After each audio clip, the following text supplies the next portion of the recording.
Alright everybody, so what we're going to cover in this video is the chapter 4 of the Andy Field book, which talks about how to make graphs in R using ggplot, ggplot2. So I'm going to walk through and have some PowerPoint to kind of go over a little bit of stuff, and then we'll really get into how to code ggplot. This entire lecture is going to be broken into several components by plot type so that you can watch them individually or all four of them. But essentially I'm going to start with good graphs, bad graphs, and then work my way into how does one work graphs in R.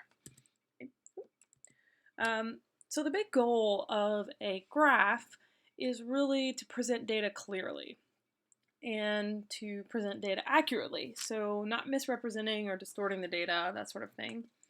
And in R, the kinds of graphs we're going to make in this demo, we'll start with histograms, separate videos for box plots, error bar charts, which I think of as just bar graphs with error bars, scatter plots, and then one more, line graphs, and talk about how to make each one of those things and kind of a little bit of a taste of ggplot because it's a very awesome tool and that it has lots of functionality, but it also can be very confusing the first couple of times you work with it because it is fairly complex.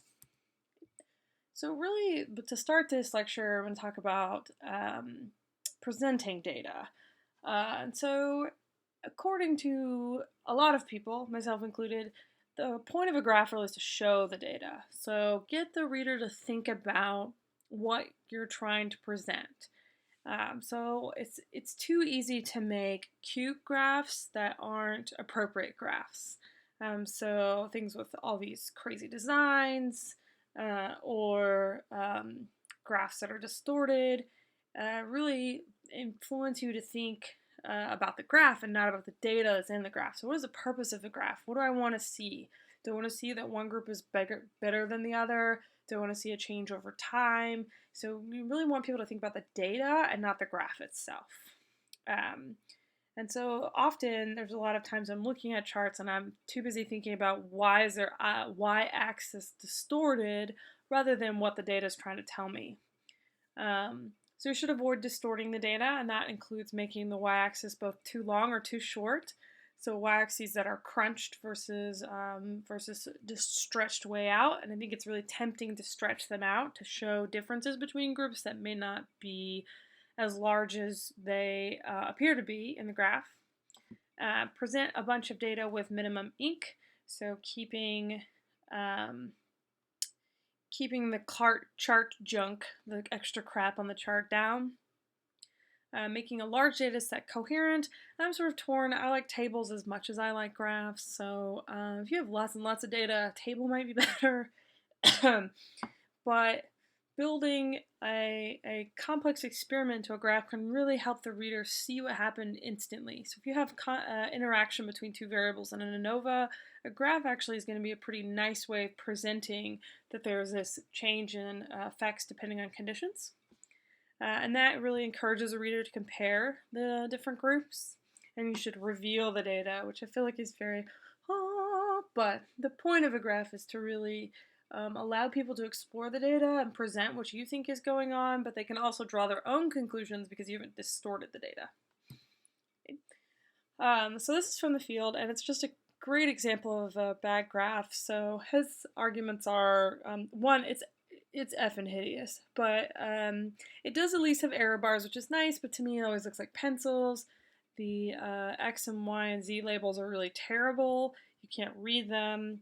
The texture is bad. So there's just a lot of stuff that is not so hot. It's hard to tell what the mean actually should be in any of these graphs. So this is a bad graph. So 3D charts tend to be inappropriate because when they're printed, sometimes they're difficult to read, especially in black and white, which is what most journals will print nowadays, even though they're totally online and color costs them nothing, which is a bit of an issue. Sometimes patterns can be really hard to read. They're especially hard to photocopy. Cylindrical bars from that one, they're really bad axis labels, and then overlays. So what I mean by overlay is the two bars on top of each other. So trying to avoid overlays is really important because it makes it easier to read them if they're not on top of each other. So here's a better graph, same data. It's got appropriate X and Y labels. It's got a legend. They have error bars. I would prefer the error bars also go down to the bottom, but that's a preference thing. And so the y-axis label isn't distorted. You can see that there's a big difference between thoughts and actions, but across groups the pattern is relatively the same. Okay, so that allowed me to compare the data without distorting it. It's a pity this doesn't copy very well sometimes, but these are two different graphs about cheese, which just makes me laugh because I'm a cheese person as well. Many of my examples end up being about cheese. And this is a good example of distorting the data. And so generally, people distort the data in this direction, where they're trying to make a difference look larger than it is. Now, I know you can't probably read these little labels, but this is not distorted. So 0 to 12, so it's the range of the data. Whereas this one is distorted where it's too big. So it's 0 to 50. So same data set, different y-axis can give you very different pictures. On the left here, it looks like they're pretty different. On the right side, not so much. I see a tendency, especially in people who use Excel, to distort the data in the opposite direction. So they tend to, it cuts off the bottom. So if the scale actually ranged from 0 to 12, but the data only included 6 to 12, for whatever reason, the scales are skewed sometimes, people don't pick the bottom, whatever. Excel will cut that off based on some criteria that it has magically hidden in the background, and so it'll actually make the y-axis look even larger of a difference when maybe it shouldn't be. So really, if you're going to make graphs in Excel, there's some great videos on our YouTube channel, but also just making sure that the y-axis is an appropriate range of the data and not just cut off to show the tops of the graph. That's a really bad problem because then it tends to make differences look larger than they actually are. So we're going to start, excuse me, I started doing this in ggplot. So you'll want to make sure that you have that package and to load the library. Every once in a while it throws you some super fun errors if you're on a Mac. And you might have to install hmisc. And that is, I'll just type that here.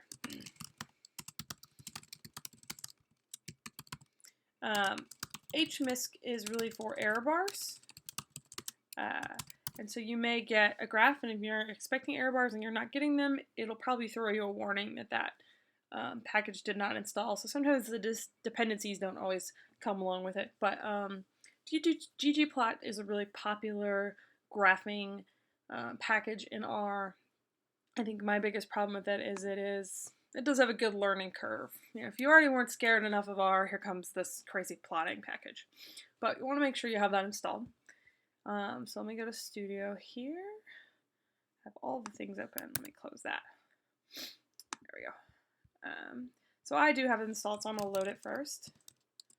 Library, ggplot2. Okay. So I've got ggplot turned on now. Back to just kidding. Back to PowerPoint this time.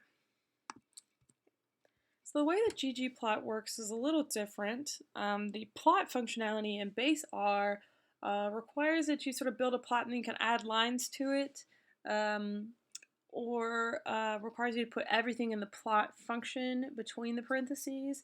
But ggplot first works by creating a blank graph. So that's what this little bottom piece here is trying to depict. So you create an empty graph. You essentially say, here's the data I want to use, make me a graph. And it goes, okay, cool. And then you add layers. So you'll add, okay, make me a bar graph. So I'll add bars. Okay, add some error bars to that bar graph. So add the error bars on top. And so you're slowly building one layer on top of another. This example is getting kind of old now, but if you can remember transparency sheets, what you can think about it as is it's like overlaying one transparency sheet on top of another. And so it will let us build a blank graph and then slowly add to that graph as we go. So my fair warning, ggplot is really awesome because it has a zillion options. But it's really also not awesome because it has a zillion options. And so what I've been telling people to do is slowly build the plot. So add one piece at a time and see what that piece does. And if it doesn't do what you were expecting to do, Google it. So one of the big issues is the plot. The basic plot is pretty effing ugly. And so to figure out how to make it not so ugly, I Googled how to get rid of the background in ggplot and found a great tutorial. So there are lots of tutorials on this particular package because it's so popular. And I think that if you're trying to look to change something specific, you'll find the answer through Googling it. All right, so the way it works is you first define the type of plot that you want. So you're going to have to set that equal to something, so you're sort of saving the graph. So I've got ggplot, that's a function, and then you say what data set it is, so data set name, comma. AES is a function called aesthetics. I think it would be better labeled as variables, but it's aesthetics, and so this is like what are the things that I'm going to include in said plot. And so it always goes x, comma, y, comma, categorical variable, essentially. So your x variable is going to depend on the type of graph you're doing. So it might be continuous for histograms, or it might be categorical for bar charts and line graphs, or continuous for scatter plots. So that depends on the type of plot that you're making. Your variable for your y-axis, if you have a y-axis, so for histograms you don't, but if you're making a bar chart, that's going to be your continuous variable. If you're making a box plot, it's going to be continuous. So depending on the type of chart you have. And then color, or here, this might also be fill, depending on the type of graph we're making. And that really will tell it to change the color of the bars, or the fill of the bars, or dots, or boxes in a box plot, based on another variable. So that'll let you sort of stack by another variable. And so if you have just x and y, those are going to be simple plots because you have one IV or one DV. Any type of grouped plot or split plot is going to be include a color or a fill option. I'm not entirely sure like which times this was be color and which times it's going to be fill. I kind of just messed with it until I got the graph I wanted. I think color for scatter plots, line graphs, fill for bar graphs is probably a good way to think about it. Now I have the graph saved, but if you try and run that graph, which we'll do here in a second, there's nothing on it. So now we have to add the layers we want to do to create the graph. And that just depends on what type of graph you're making, and so that's why I have several videos of different types of graphs. So what we'll do is in the next line of code, we'll type my graph, or the graph we're to make, plus, so add other stuff. And the other stuff depends on, like I said, what type of graph you want to make. So anytime you see geom, it stands for geometric object. And so that is going to be basically what am I adding. So geom bar is a bar graph. Geom point is a scatter plot. Geom histogram, geom box plot, they're pretty like mnemonic. So you can look up a list of all the different types. This is true until we get to talking about bar graphs that you have the complete data set for, but we'll come back to that. X lab is for X labels, Y lab is for Y labels, so I can add the X and Y axis labels and change those and make them proper. And so that would be slowly adding the components to it, to the graph, one piece at a time. You can do them all at once too, but I'm going to start by showing it to you by like here, add one piece, change this piece, but do know that you can run the entire shebang all at once. So let's start with something simple that if you've been watching my videos, you already know how to make, a histogram. So the histograms can also be made through the hist function, H-I-S-T, and that will make you a pretty basic histogram. You can also make them through the histogram function, which is part of the stats, either the stats or lattice package. I can never remember. Let's see here. It is, in so many packages. Lattice. So it's also part of lattice. A lattice is often turned on depending on what packages you have on. A lot of things use it, but do know if you want to just use histogram, open close parentheses, you have to have lattice on, but HIST is base R. But that's neither here nor there because we're talking about ggplot. So histograms have some sort of continuous variable, usually on the x-axis. So I should say the continuous score here.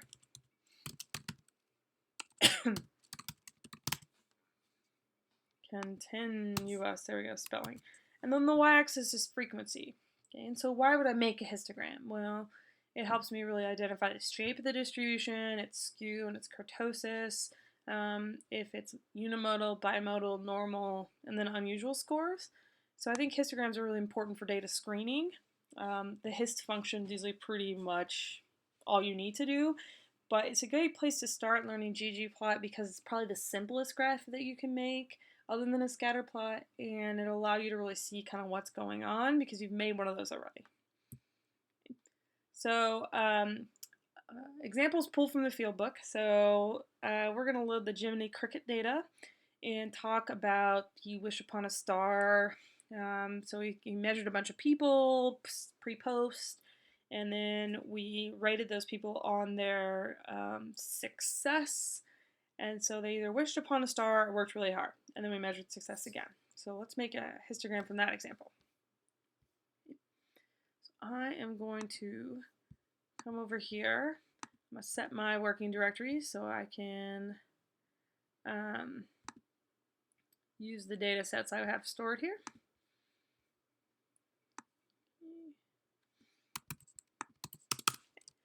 And so if you haven't installed ggplot, make sure you do now. And then what I'm going to first do is we're going to work on histograms, and I'm going to load the Gemini Cricket data and call it Cricket.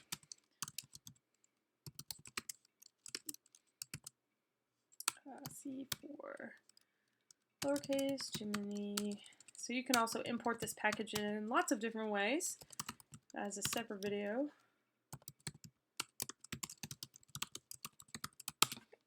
So I've got my Cricket data loaded, and it has several different variables. So I got an ID variable, a strategy variable, which should be a factor variable, but it's not. So that might be problematic for me later.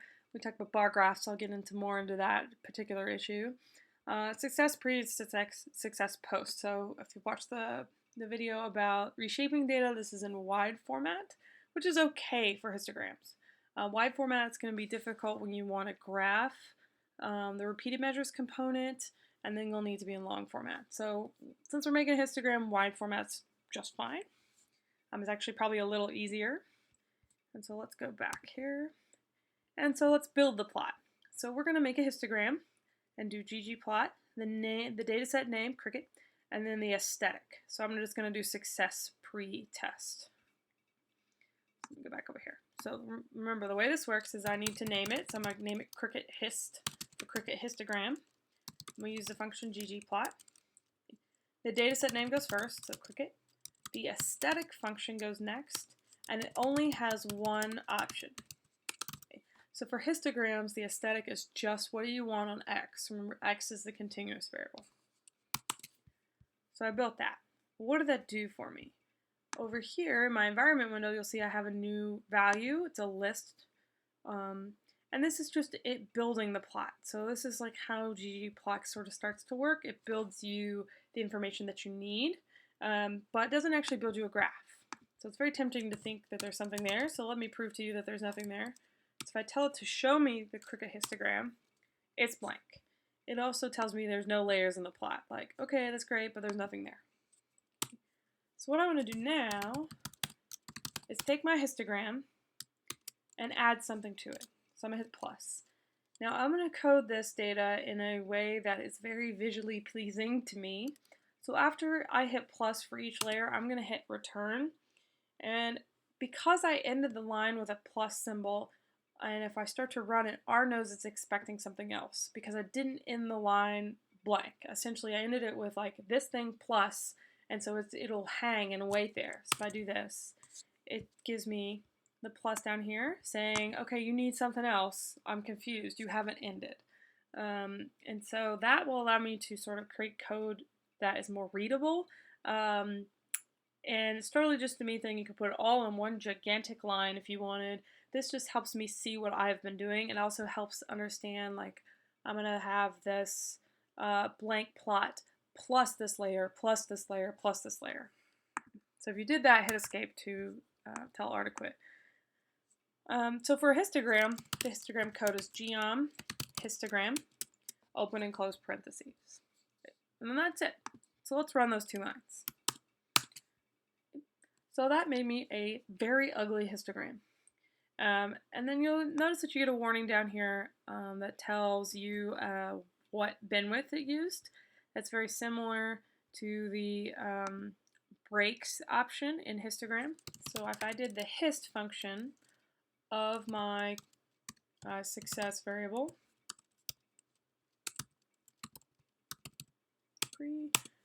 I would get this chart. But you'll notice that even though this is the same data, these 2 graphs are very different, right? This one looks very normal, and then the other histogram clearly is more castle-shaped. But what happens is the bin width function in ggplot will change the number of essentially the number of things in each bin, which you can think of as kind of like the number of bars. It's not quite perfect, but you get the idea. And that is the same as the breaks function in a normal histogram. And that looks more like our other plot. But we can change it. Well, that's what it's saying. You can change it. So that's how you create your first, you've made your first plot in ggplot. Congrats. Now let's get more complicated. So now let's make those bins different sizes. So I'm going to add bin width here. And 0.4 is what the book recommended. I just would tell you to play with it. So bin width has to go in these open close parentheses here. It can't be hanging out anywhere else. So let's try now 0.4. Okay, now you can't just run this last line because it doesn't know what to do. You always have to start with give me the graph, add this layer to it, and then it'll recreate a picture for you. Or not. Invalid graphic state. Well, that's a new error. Unless I spelled bin width wrong.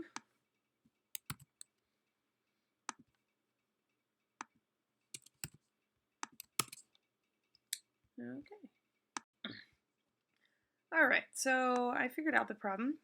If you get the invalid graphics state error, reinstall ggplot. So paused, did a little bit of Googling, turns out something went haywire, so I reinstalled ggplot. Now here we are back to making our histogram, so that code is correct. And now here's my graph. So I have smaller bins instead of the wider bins, so it's got a smaller number of people in each one. And you can play with this, you can make it bigger, oops, and that will smooth it more. You can make it smaller, and that will give you lots more lines. And then I'd tell you the best option is the one that you were kind of expecting. So let's try one here. Okay. And that's not a bad graph. They can touch. So I might go with this graph. So too small is going to give you like way too many lines. Too big is going to be too smooth. And I think that's something that you kind of figure out the more that you play with these sorts of things. Okay. So just change it on your own. You won't break anything. At worst, you'll get an error you have to Google. Okay. So let's say now we want to change maybe the color of the graph. You can spell color, by the way, American or British English version, so that U is acceptable in there. And then there are a couple of little spelling differences like gray and gray. It depends on the way you spell it sometimes, but we'll try to warn you when it does depend instead of when it is flexible. So color is a flexible word. Okay. So let's try making the graph green. So I've got to add that here. Color equals green. And so that actually made the fill of the bars green, or I'm sorry, the outline of the bars green. If I want to change fill, like what color of the inside of the bars, I could do fill equals white, and that will make the insides white.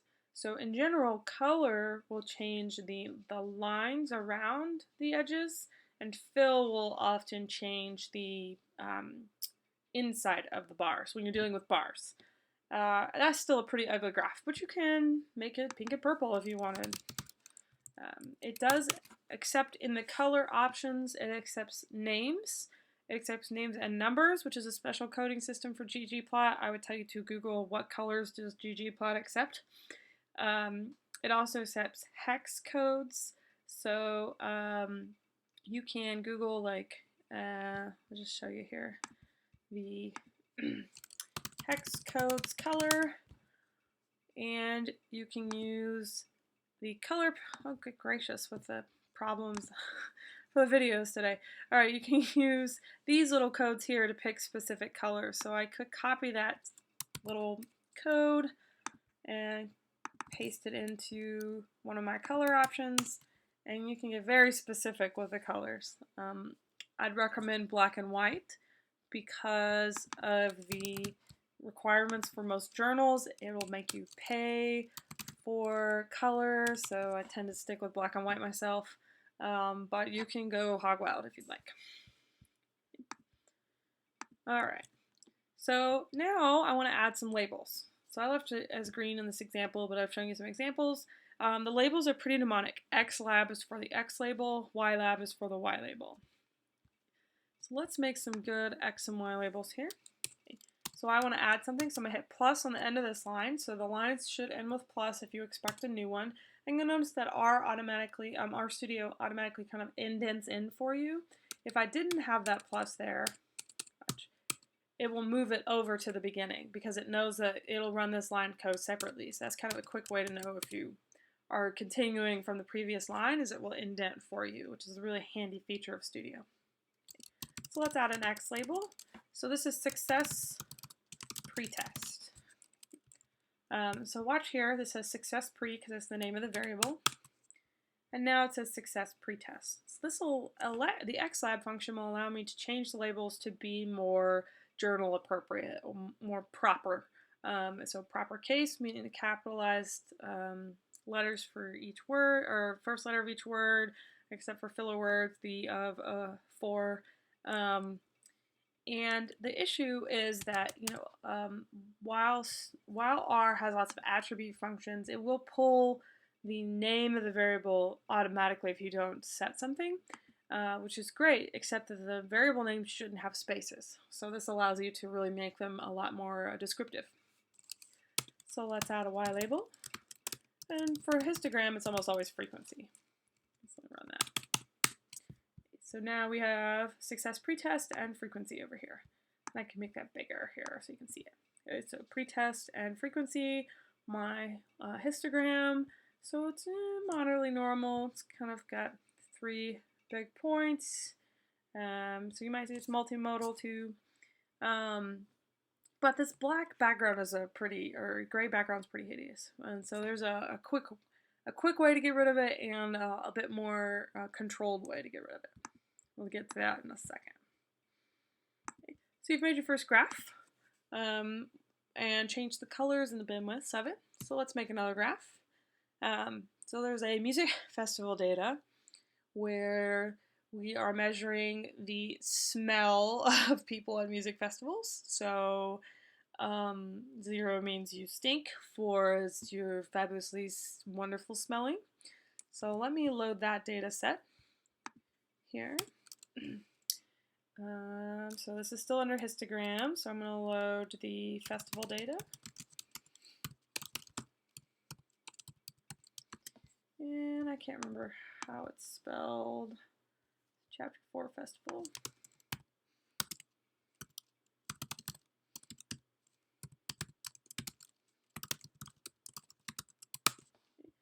So now I've got my festival data loaded, and I want to make a histogram of day 1, I believe. Okay, so let's make histogram of day 1. And so this is the code we're going to end up typing, but let's try and do it here in Studio. So the first thing I want to do is make let's do festhist plot. So I got to do ggplot. What's the data set name? Well, it's festival. Okay. Don't call these the same name. So it's actually really easy to call this festival and then tell it to use the festival data set, and it will overwrite your data set.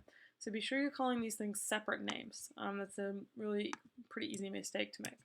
Okay. So AES for aesthetic, what variable do I want to use? Well, the variable spelled day 1 over here. And remember, if you can't remember all your variable names, you can use the the ls function to look at them in alphabetical order, or the names function to look at them in the order they're in the data set. So it's spelled day 1, so I'm going to make myself my blank plot here. Back to plots. So if I tell it to just show me festival hist, it's blank. So I want to add something to that. Let's first add our geom histogram. And look at that. Okay.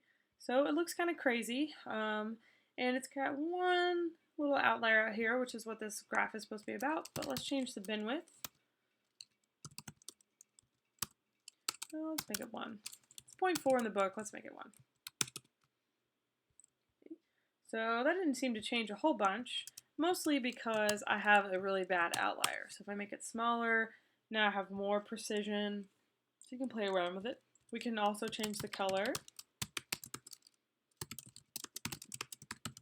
Oops.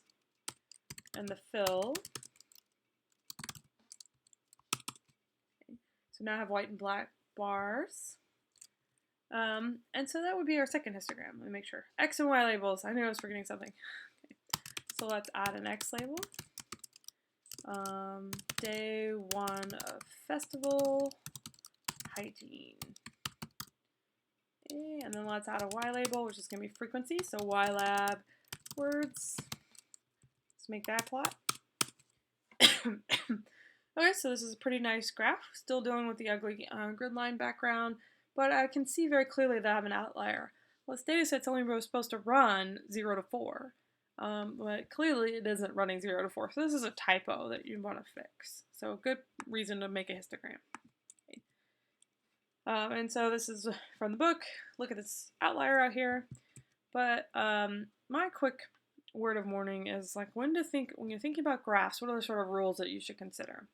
All graphs should have X and Y axis labels that are descriptive and in proper case.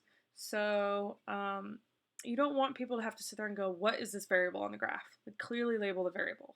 Okay, so in a histogram, the x-axis is what is the continuous variable, and the y-axis is frequencies. Okay. No titles. You can add titles pretty easily, but APA is no titles. So if you're in a different format, Chicago or whatever, that might be different, but in APA we don't do titles. You should also have legends that have labels for the groups with a proper legend title when appropriate, error bars when appropriate, so line graphs and bar graphs, and they should be freaking readable, okay? Which generally means they should be pretty. So black and white is what I'd recommend because people are trying to publish here.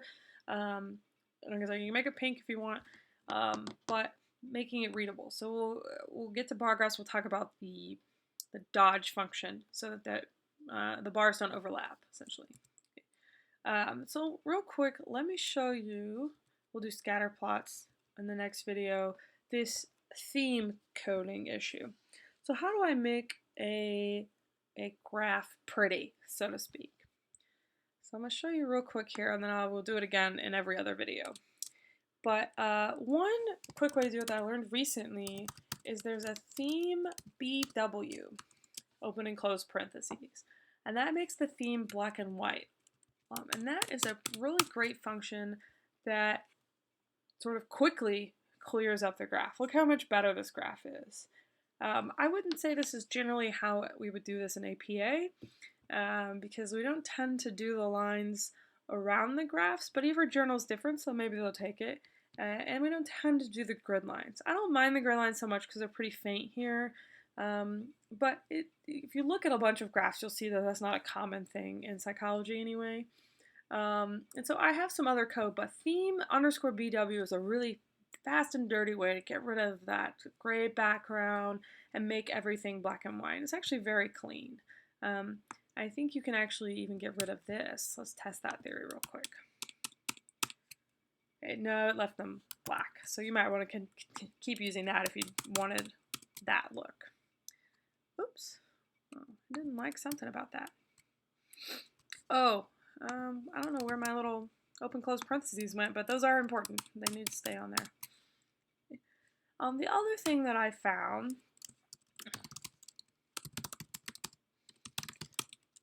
is a set of theme coding that is fairly mnemonic here, but I'm not going to type the whole thing out, so I'm going to copy it real quick and explain to you what it does.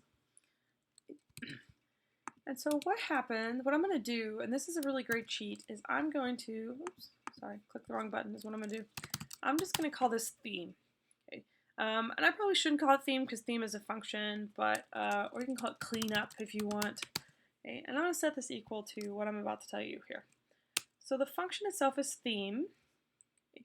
And here's, oops, good gracious. Here's the first line. So panel grid major. Panel grid major is exactly how it sounds. So you see the darker lines here, they're really actually quite faint in theme black and white, but these lines, oops, here, those are the major grid lines. I can set those equal to element blank. Element blank means get rid of that crap. So that would get rid of the theme dark theme lines, grid lines. Panel grid minor are the smaller grid lines, which are really hard to see in the white and black version, but they're the little ones here. So these are the big grid lines, these are the little grid lines. Okay? And that's element blank. Turn that crap off. Panel.background changes the background color. Turn it off, so nothing. And then what I want to add is some axis lines. So axis lines will allow me to add an x and y axis line. And that function is element line. So you have to tell it what your axis line is going to look like by adding an element line, and I made the color black in this example. So what I'm going to do is I'm going to run this cleanup thing, and now that is saved as its own separate piece of code. So what I can do is just change out theme BW here. Let me just copy this whole thing. So I could do that version or this version, and just type the word cleanup because I've saved it already as this. Okay, so cleanup should really actually be here. So when I run it, it always goes first because that is important. Okay. Now let me show you what that looks like. And that is a much more traditional graph where I have X and Y grid lines. So that's what this L-axis line piece does, but you'll notice there's no background. So these three lines of code turn off the background essentially. Okay. And I've called it cleanup because I've saved this whole giant thing as a specific name, and that's just because I'm going to use it over and over and over again. So if you're making a bunch of graphs, I recommend offloading something that you're going to use over and over again to a separate variable name because it makes it much faster to type cleanup once up here and then use it a bunch of times again. Alright, so that is it for this video that covers the basics of ggplot and histograms.